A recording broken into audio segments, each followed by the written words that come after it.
Hey, welcome back to the Gilbertson Aero Factory. Today is Tuesday, the 12th of September, 2023. It's the first time in a very long time that we've had this perspective, meaning the garage doors are open, and we'll see how long that lasts today. It's pretty warm.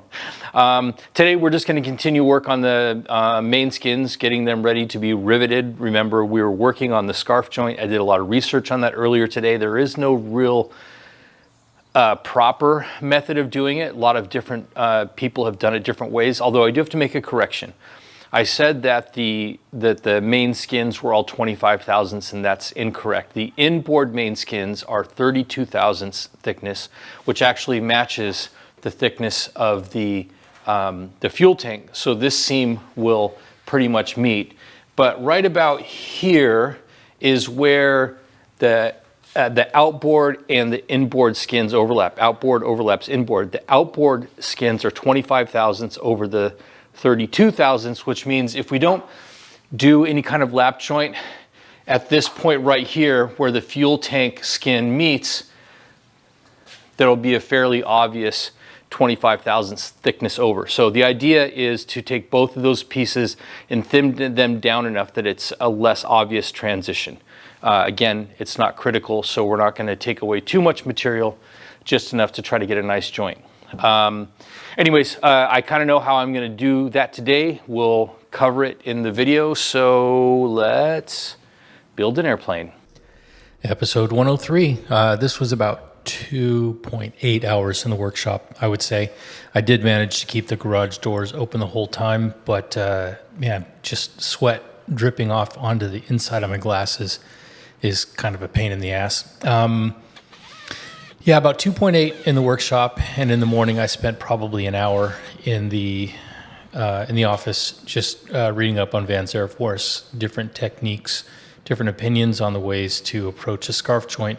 One of which I saw, more than one actually, was just making a cut, like literally cutting a tab out of the overlapping outboard skin, which I would not feel very comfortable with at all. So what you see me doing here is just sectioning it off. I'm making it the same size as I had made, because obviously these are two mating skins, which is I did 4-inch sections. You don't have to go 4-inch by 4-inch like I am here. The reality is it's just the overlap where those two close together rivet rows are. That's where the overlap occurs. Therefore, that's where you need to thin it. So maybe, you know, just doing 1.5 inches along the top of it there. But either way, I kind of went back and forth with different files.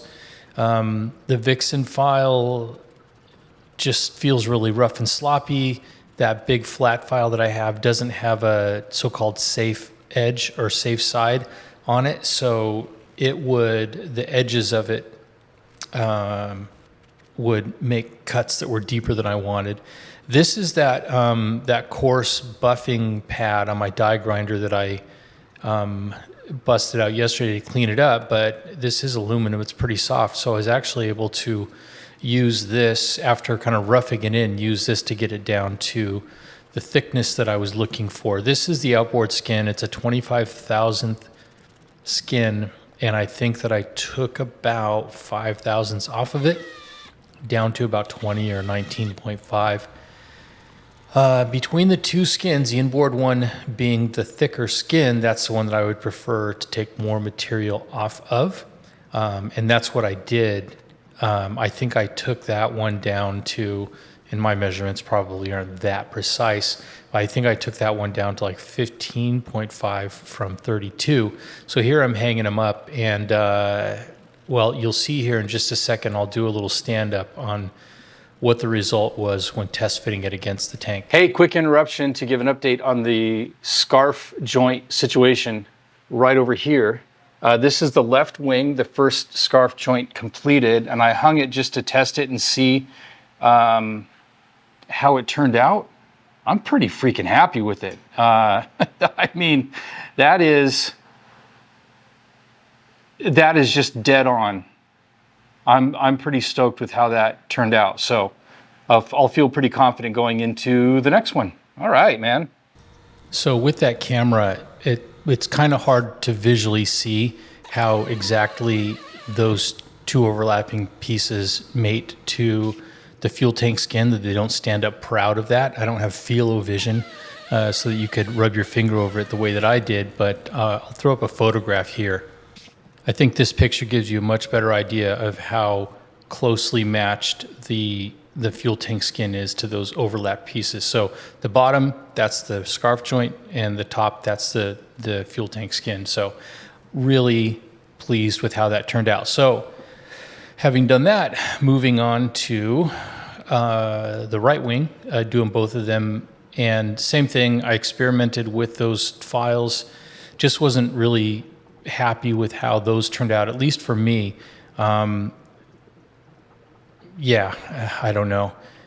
Maybe if I had put a steel plate underneath that corner and then clamped it down, it would, maybe the corner of that table just isn't as flat as I need it to be for filing. I mean, regardless, the results turned out pretty nice.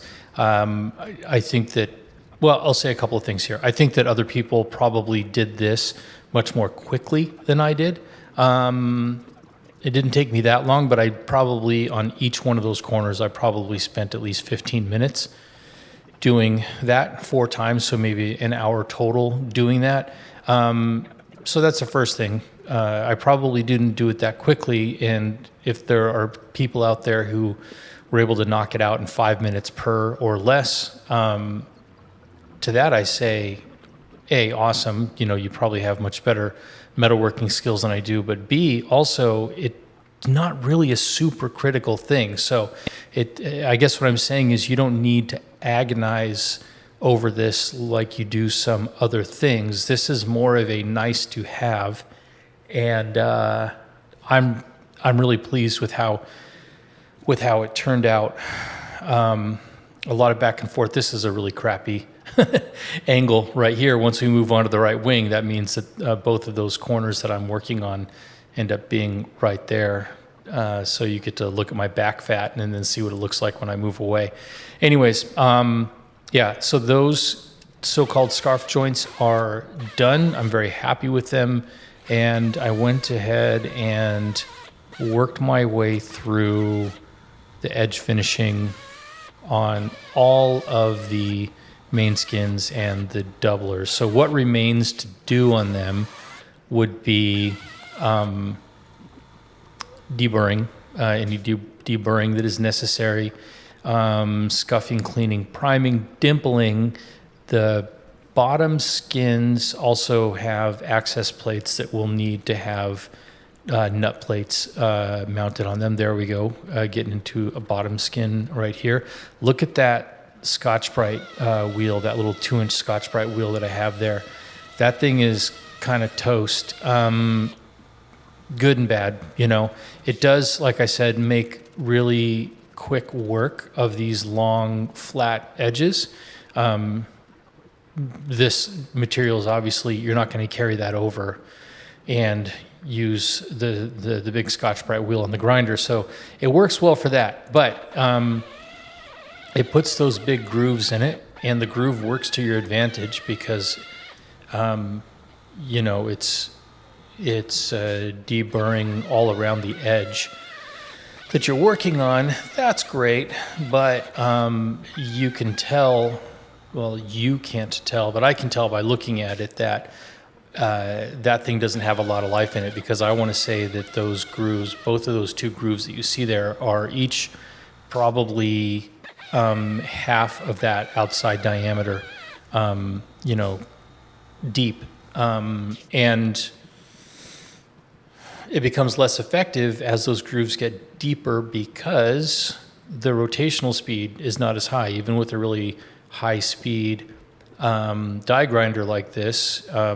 It's, as you get closer and closer to the mandrel, that's a slower surface speed. Same RPM, surface speed is different. It's, anyways, becoming less effective. And so it's great that I was able to get through all of these skins. You see me augmenting it with some sandpaper, some Scotch-Brite, the edge finishing tool, and also the Vixen file. These skins all have, and all the skins you have will have these sort of punch marks, these little bumps on them. So that's what you're working on. Anyways, 103, that's it. Next, we'll get into finishing prepping skins.